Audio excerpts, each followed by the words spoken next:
Hola, hoy vamos a estar hablando sobre análisis de requerimiento. Esta presentación consta de 4 puntos. Vamos a hablar sobre la definición de lo que es un requerimiento, los tipos de requerimientos, levantamiento de información y diagramas asociados. Bueno, según el diccionario de la Real Academia Española, un requerimiento es algo que se le solicita a una persona. Esto tiene que ver con la manifestación de una voluntad que tiene que ver con un asunto. Entonces, realmente un requerimiento es solicitar en lo que es software, un requerimiento es una característica, es una necesidad que tienen los usuarios y que el sistema debe cumplir de manera satisfactoria, con lo cual desde allí se definen lo que son funciones, operaciones, procesos, reglas del sistema, inclusive reglas de negocios que puedan transformarse todas las entradas en salidas. Entonces tenemos que un tipo de requerimiento es una solicitud de una característica que debe tener un sistema. Podríamos tener requerimientos de negocio, que son aquellas solicitudes que tienen que ver con resolver problemas que están dentro de la empresa. Entonces, se resuelven cosas que tengan que ver con la necesidad del usuario que está operando el sistema actual, que por lo general son sistemas automáticos o pueden ser también manuales o semiautomatizados, dependiendo de la naturaleza de la organización, pero funciona, fundamentalmente estos requerimientos tienen que ver con la función que se hace dentro de la organización. También puede haber un requerimiento de usuario, que son todas aquellas necesidades que tiene la persona que usa el sistema. Entonces, es, por ejemplo, una pantalla con letras grandes, una pantalla con fondo blanco, o un requerimiento de usuario es un archivo determinado que tenga que generarse del sistema, el software, o una rutina que deba desarrollar. Eso ya depende de las características de las funciones y tareas que se ejecutan dentro de lo que es la actividad del sistema.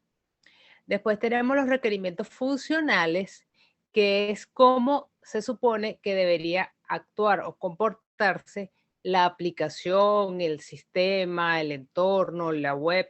Eso tiene que ver con la experiencia del usuario, fundamentalmente cómo debe funcionar ese sistema. Después tenemos requerimientos de calidad, que por supuesto está muy ligado con lo que es la seguridad, prever los posibles problemas que puedan ocurrir, mantener en productividad la mayor parte del tiempo el software, tiene que ver con que el producto realmente, por ejemplo, no se cuelgue, no genere errores. Entonces, cada vez que nosotros estamos desarrollando sistemas o desarrollando aplicaciones, debemos tener este requerimiento de que el software debe tener calidad, es decir, debe funcionar a plenitud, a no ser que sea, por supuesto, un prototipo parchado que realmente no funcione, sino que simplemente hagan la demostración que se pueda ver.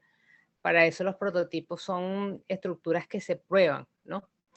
Y también tenemos los requerimientos de implementación que tienen que ver con el detalle de los cambios en los procesos y en los roles de los equipos. Entonces, tiene que ver con dónde se va a implementar, quién lo va a implementar. Entonces, son esos requisitos, esas características que se van desarrollando dependiendo de la forma, el aspecto o el punto donde se implemente el desarrollo.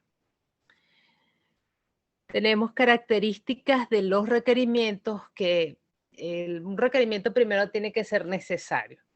No vamos a estar solicitando algo que se desarrolle en un sistema que sea innecesario o, por ejemplo, no tenga que ver con el crecimiento posterior del software. Entonces, primero, el requerimiento debe ser necesario, después completo.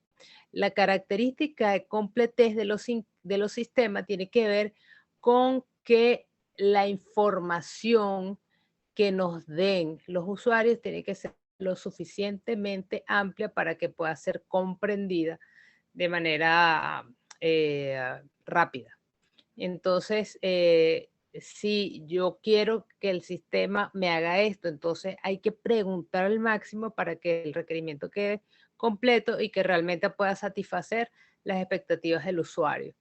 Después tiene que ser consistente. Es decir, si yo voy a pedir que un reporte lo pueda imprimir todos los viernes, pues las salidas tienen que tener ruido de base de datos que tenga consonancia con esa solicitud. No que después me digan, mira, estos datos no se pueden compartir, porque entonces es inconsistente. Un requerimiento debe ser correcto. Por ejemplo, si yo estoy trabajando con software de elecciones y me dice, mira, por cada voto amarillo me vas a sacar 2 rosados. Entonces, esto no es correcto. Por lo cual el tema ético también tiene que ver con el desarrollo de sistemas. Por supuesto que debe haber una viabilidad y el requerimiento debe ser factible en lo que es el gasto, en el tiempo que se va a tardar desarrollándose, para las personas que van a ser utilizables, es decir, todo software que nosotros vayamos a desarrollar debe tener factibilidad y posibilidad de generar pruebas dentro del proceso de implementación para conocer hasta dónde llega su complejidad y hasta dónde se puede generar un estándar, que es lo ideal. Un requerimiento que no es factible, pues tienen que replantearse muchas cosas de lo que es la construcción de la visión total del sistema. Además de esto, tiene que tener la capacidad de que se pueda modificar, que se pueda transformar, de que pueda cambiar y que pueda adaptarse, porque esa es una de las características de los sistemas que deben ser escalables, escalables y flexibles para crecimiento. Y también un requerimiento debe ser priorizado, que en general tiene que ver con el desarrollo de procesos críticos. Eso es lo que llaman producto mínimo viable, es decir, en la capacidad de que pueda crecer el sistema, los requerimientos deben tener una jerarquía en donde se desarrolla primero lo más urgente. ¿Desde dónde obtenemos nosotros los requerimientos? Y esto tiene que ver fundamentalmente con el levantamiento de la información.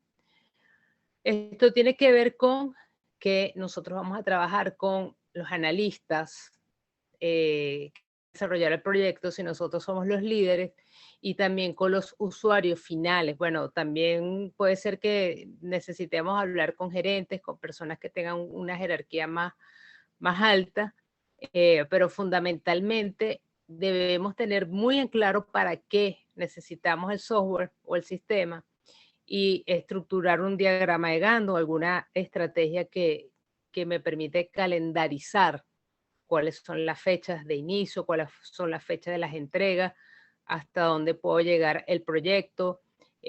Obviamente primero presentar al equipo de trabajo, también tener la definición de los usuarios de los que solicitan las características del sistema. Entonces, calendarizar, presentar al equipo de trabajo y planificar el desarrollo es la primera actividad que debe hacerse para desarrollar el levantamiento de los requerimientos. Entonces, ¿cómo vamos a levantar el requerimiento? Lo primero que debemos es estar en el sitio. Y estar en el sitio significa, 1, analizar la documentación y 2, observar. Por análisis de documentación es solicitar cada uno de los documentos que se generen dentro del sistema, así sea un sistema manual. Siempre va a haber una factura, siempre va a haber un formato, siempre va a haber una requisición, siempre va a haber una estructura que pueda ser solicitable. Entonces, lo primero es analizar esa documentación y después observar. Tenemos que saber que el término observación no necesariamente significa estar en el espacio donde vamos a estar trabajando solamente mirando observar significa también conversar, conocer. Entonces, la observación tiene una parte de escucha, la escucha activa y la escucha pasiva. La escucha pasiva es que simplemente estamos dentro del proceso, estamos anotando qué es lo que está haciendo cada una de las personas, estamos recolectando la información, estamos eh, dentro del proceso, pero sin perturbarlo. Y la otra acotación que puede ser de la actividad de observación es la actividad activa, valga la redundancia, en donde realmente entramos en el proceso, conversamos con el usuario y le preguntamos cuáles son sus necesidades. Otras dos técnicas importantes es que esas conversaciones que vamos a tener con las personas tienen que ser estructuradas para sacarle el mayor provecho.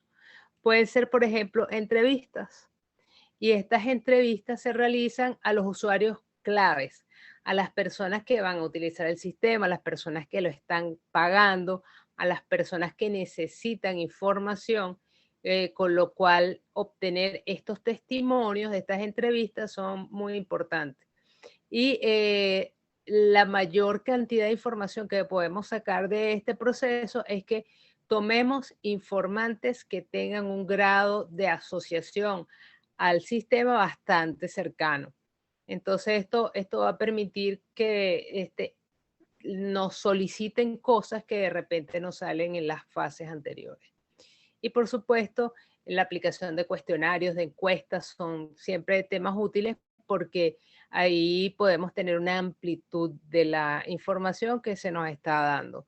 Y nos puede dar números que son importantes a la fecha, en el momento de cuantificar la información. Finalmente, dos técnicas más que son herramientas de trabajo grupales y en donde podemos hacer una lluvia de ideas, unas mesas de trabajo, donde la información cambie y nos vayan presentando soluciones o cosas que nos estén solicitando dentro de esta estructura de levantamiento de información. Y es excelente cuando hay una persona que esté facilitando el proceso, que esté preguntando y que se esté levantando con un transcriptor todas las solicitudes que están haciendo los usuarios finales del sistema. Por último, la historia de usuario tiene que ver con algo que se utiliza en Scrum, y esto tiene que ver con una conversación en base a los requerimientos ya escritos. Es como una especie de discusión donde el facilitador va preguntando específicamente sobre las funcionalidades que debe tener el sistema. Entonces vamos más hacia la experiencia del usuario, hacia la experiencia del cliente, y esto permite estructurar todo lo que es un rol y el resultado que espera el usuario de lo que se está presentando. Ahora, ¿qué hacemos con toda esa información que hemos levantado de la matriz, perdón, de las conversaciones, de las encuestas y de todas estas cosas? Pues una matriz de trazabilidad de los requerimientos. Fundamentalmente, esto me permite todos los requerimientos que hemos levantado, que son todas las características que debe tener el sistema, pues cada uno de esos requisitos lo vamos jerarquizando, le vamos dando una prioridad, lo vamos priorizando y sabemos si tiene una prioridad alta, media, baja. Vemos cuál es el estatus que tiene, lo colocamos en un objetivo, cuál es la funcionalidad que va a generar y si esto fue entregado o no fue entregado. Entonces esto nos permite hacer seguimiento o una trazabilidad de lo que hemos levantado y si esto está listo o no está listo o para qué lo vamos a usar o cuál es su funcionalidad. Y esto es sumamente importante para obtener entregables en lo que es el sistema final. Ahora esto va a generar obviamente la especificación de requisitos del sistema, y estas especificaciones de requisitos del sistema no son más que una descripción completa de cómo debe comportarse el sistema, y eso es como un modelado o un premodelado que se hace antes del desarrollo del software. Y esto tiene que ver con la forma como interaccionan los usuarios con el software. Para esto se podría utilizar UML, que es bastante interesante como diagrama. Entonces tengo la especificación del requisito, describo el problema y describo la solución. Entonces el problema, qué es lo que sucede o qué es lo que está sucediendo, por un lado el análisis y por otro lado el diseño, que es la descripción de la solución. Mi problema es que tengo todos los archivos en carpetas físicas. Entonces yo voy a diseñar una base de datos y del otro lado tengo todo lo que es el diseño funcional.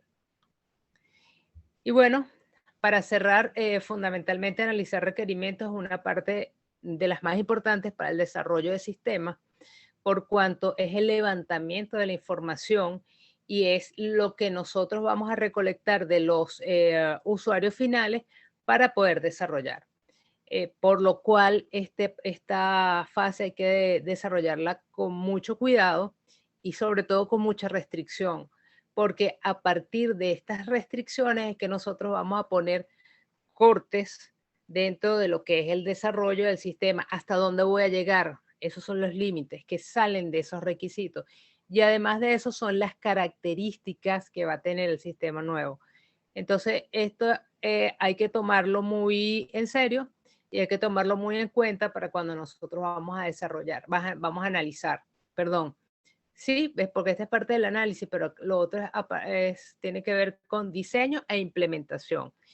Y estos requerimientos definitivamente deben utilizarse para levantarse, para modelar y para saber hasta dónde vamos a llegar. Y eso debe ir, obviamente, en un proyecto, en esos acuerdos preliminares que vamos a tener con el cliente y de qué manera nos pueden ayudar con esto.